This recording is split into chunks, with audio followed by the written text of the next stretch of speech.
น้องจักรจี้ชื่อน่ารักจักรจี้เอาแล้วกู เริ่มแล้ว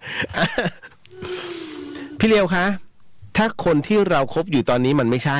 หนูควรบอกเลิกโอ้โหเดี๋ยวพี่เลียวคะ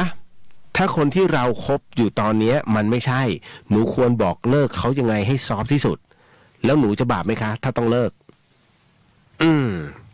โอ้โหจริงๆเรื่องแบบนี้ผมไม่อยากให้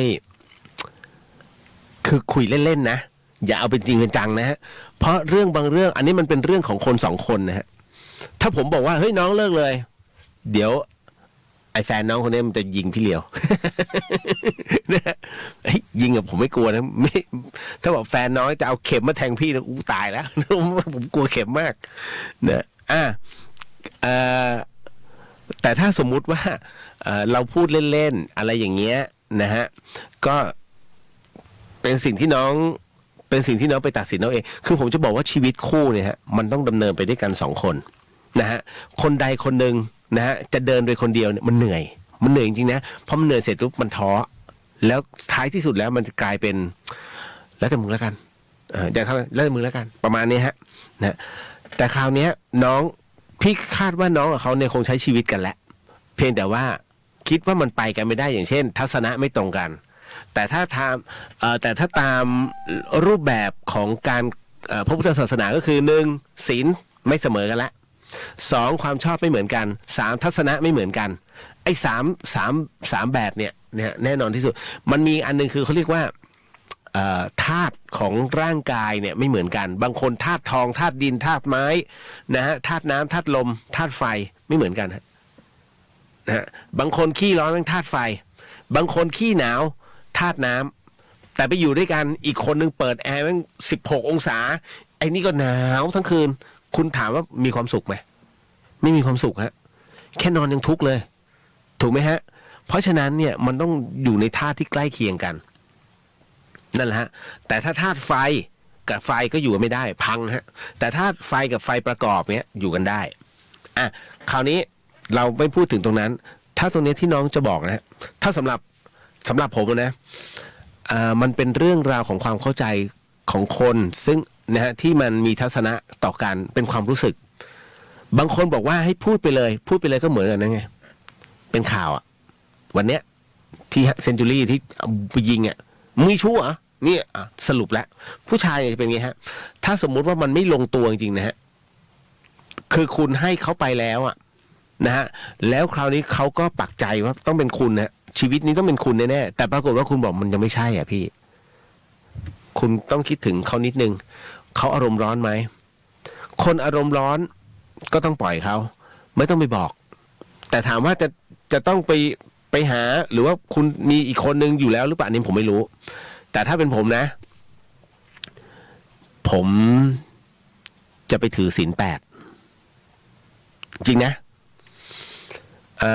จะไปถือศีลเลยบอกเขาเลยนะฮะเดี๋ยวขอเวลา15 วันนะขอไปวัดลำเปิงไปถือศีล 8หน่อยนุ่งขาวห่มขาวเสร็จปุ๊บคุณก็ไปฮะไปฝึกจิตซะหน่อยพอกลับมาถึงเสร็จปุ๊บเนี่ยนะฮะวางตัวเป็นฉันเพื่อนนะฮะวางตัวเหมือนเป็นฉันเพื่อนแล้วค่อยๆดีดตัวเองออกนะฮะหลังจากนั้นเนี่ยค่อยเป็นไทยคุณต้องใช้ระยะเวลาต้องให้เวลาผู้ชายเขานิดนึงนะฮะอันนี้คือซอฟที่สุดก็คือหนีไปปฏิบัติธรรมซะนะครับเป็นการซอฟที่สุดเลยนะนี่ฮะเพราะว่าในขณะที่บวชอยู่อย่างเงี้ยถือเนคขมมะเนี่ยอยู่ๆมันจะพูดเข้าไปมาวันนี้คืนนี้นอนบ้านไม่ได้นะฮะอันนี้ฉีกหลักจารีตเขาเลยนะเพราะฉะนั้นนะฮะถ้าเป็นผมนะผมจะแนะนำน้องว่าให้ไปบวชไปถือศีล 8อย่างน้อยคุณได้ทบทวนตัวเองด้วยแล้วก็มีสมาธิกับตัวเองมากขึ้นนะแล้วก็ได้เข้าใจในหลักธรรมะจิตคุณจะนิ่งขึ้นแล้วความคิดจะเกิดขึ้นเขาเรียกสงบนะฮะแล้วก็จะเกิดปัญญานะฮะมันก็จะมีทั้งสติแล้วก็ปัญญาขึ้นมานะมันก็จะทำได้ถามว่าจะบาปไหมความพอใจของในเรื่องความรักเนี่ย มันเกิดจากความพอใจของเราฮะเมื่อมันไม่ใช่ก็คือไม่ใช่คุณจะไปทู่ซีเหรอบางคนเนี่ยผมเห็นเนี่ยผมถามเนี่ยคุณป้าที่คุณป้ามาเล่าให้ผมฟังเนี่ยคุณป้าถามว่าชีวิตมีความสุขไหมป้าบอกว่าป้าสงสารเขาร่วมทุกข์ร่วมสุขมาด้วยกันนะฮะป้าใช้คำว่าสงสารฮะแสดงว่าป้าทุกข์ดิถ้ารักเป็นทุกข์เนี่ยฮะ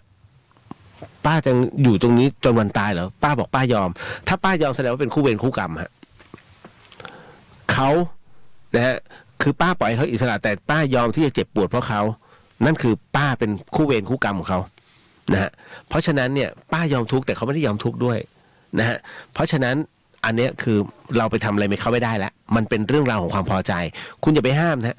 เรื่องราวของคนสองคนแล้วก็เรื่องราวของครอบครัววันใดที่เขาคืนดีกันคุณเป็นหมาทันทีนะผมถึงไม่ค่อยจะให้คำอะไรมากมายนะฮะแต่ว่าณกรณีแบบนี้ผมถึงได้บอกอะนะถ้าน้องมองดูว่าเขาไม่ใช่แล้วมันบาปไหมถ้าเลิกลาด้วยดีก็ไม่น่ามีปัญหาแต่ถ้าเลิกลาไม่ดีเนี่ยตัวกรรมจะซัดกลับมานะฮะอย่างที่เป็นอยู่เนี่ยไม่ว่าอะไรก็แล้วแต่มันเป็นเรื่องของพิษรักทั้งนั้นนะครับเพราะฉะนั้นดูทิศทางลมด้วยนะฮะไอ้บาปมันไม่บาปหรอกนะฮะแต่ถ้า